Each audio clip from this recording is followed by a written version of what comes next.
Pi Network has released an important announcement on our dashboard from Pi Core team.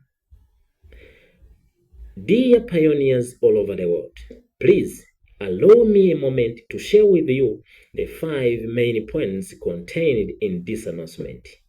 Ibintu bitanu nyamukuru biri mu itangazo twahawe muri dashboard ya Pi Network kuri DEX, Decentralized Exchange, hamwe na AMM, Automated Market Maker, eka no ku bijanye n'igura n'igurisha muri iyi minsi mikuru. Icya mbere, impinduka kuri DEX, Decentralized Exchange, hamwe no kuri AMM, Automated Market Maker. Pi Network yakoze impinduka kugira ngo yoroshe gukoresha DEX na AMM kugira ngo abantu bose basobanukirwe neza uburyo ayo masoko akora. Ibi bikoresho biri kuri testnet, aho Pioneer, abakoresha Pi n'abatekinisiye bashobora kwimenyereza no kugerageza mu buryo butekanye. Impinduka zikuru: interface yorohereza abakoresha, kuvuga ko uburyo bwo gukoresha DEX na AMM burasobanutse kandi burorohereza abantu gukoresha futures yose ari muri DEX na AMM.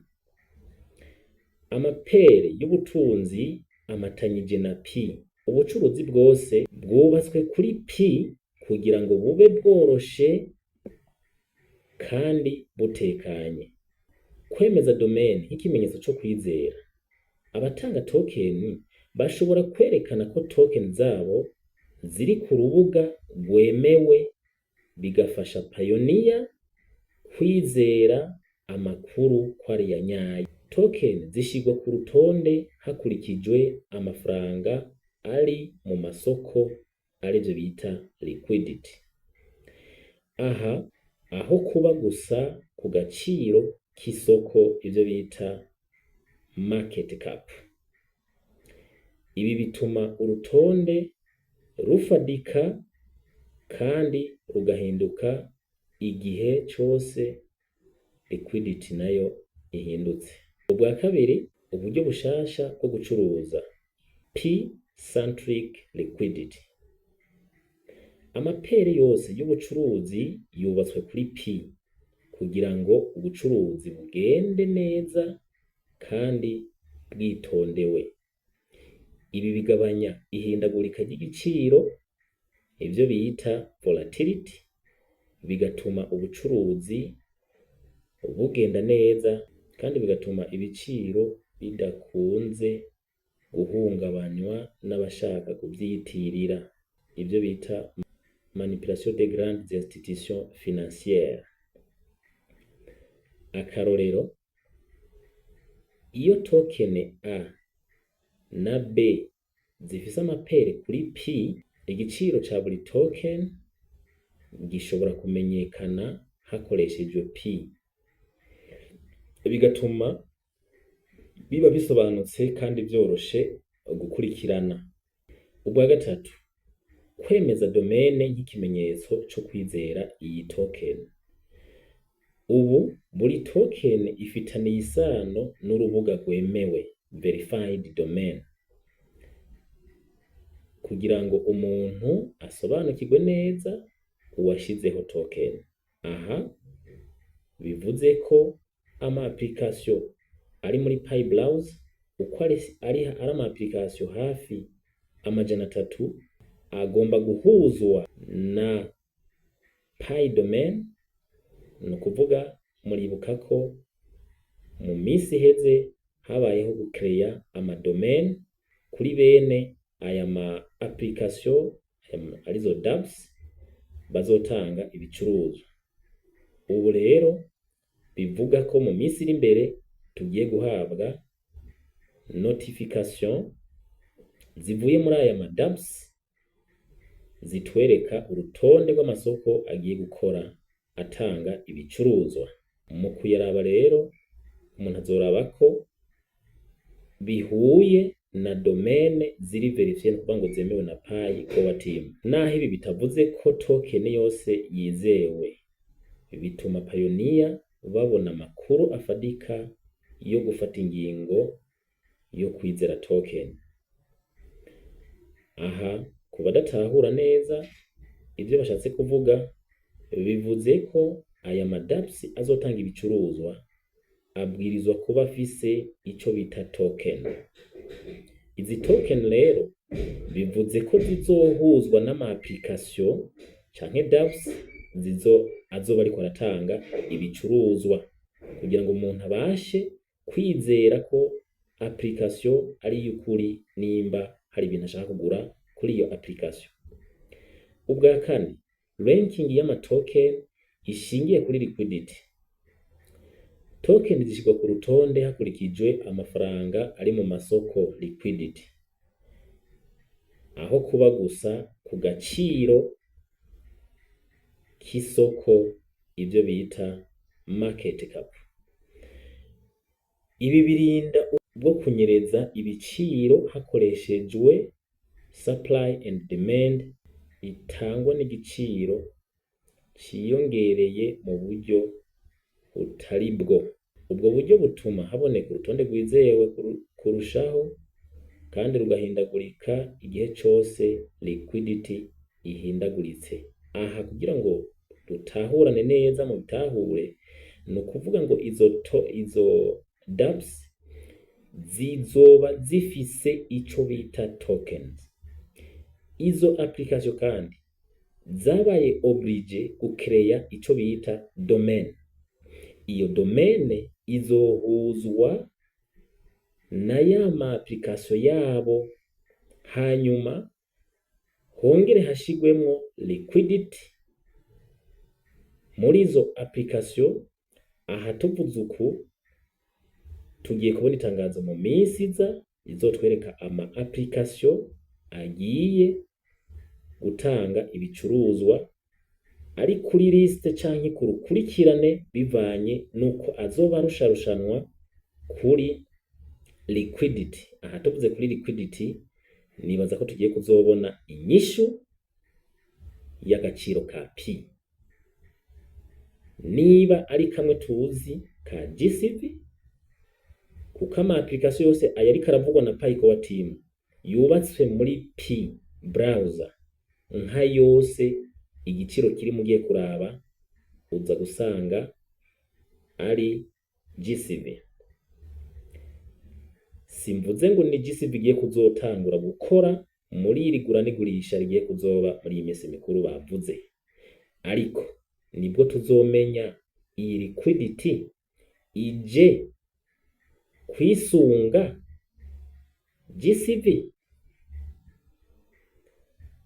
canke nibidandazwa bizoharurwa mu gaciro bagaheza bakabifata nkaho ariyo liquidity. Kuko aha mwumvise bavuze ngo bitandukanye no kuba gusa ibyo bita market cap. Wait and see. Gatanu, holiday commerce event, igikorwa cyo gucuruza muri iyi minsi mikuru.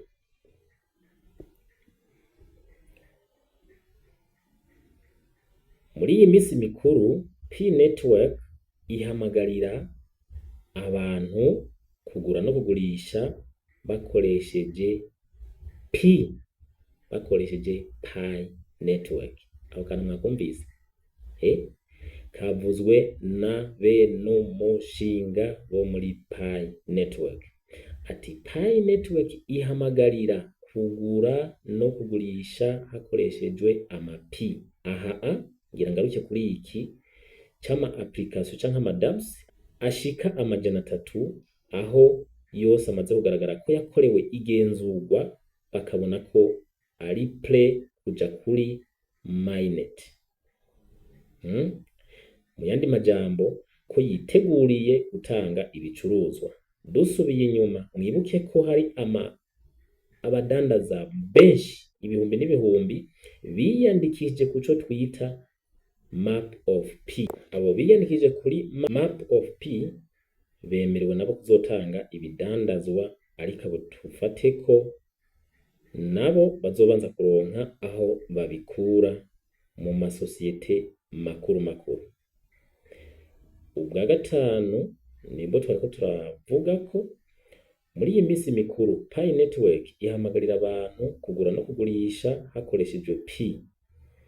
Abacuruzi bashobora kwamamaza ibidandazwa vyabo kuri P Network. Aho kwamamaza bivuze ngo harimo gutangaza amapromotion, guhamagarira aba pioneer kuja ku ma platform yabo. Abakoresha P nabo ari bo ba pioneer nabo bahamagarirwa na Pi Network. Abashaka gusuma bazoshobora gusumisha Pi zabo bafise kuri available balance, haba kuri internet, aho baba bari hose, mu gihe hari abacuruza bemera kwakira P nk'amafaranga.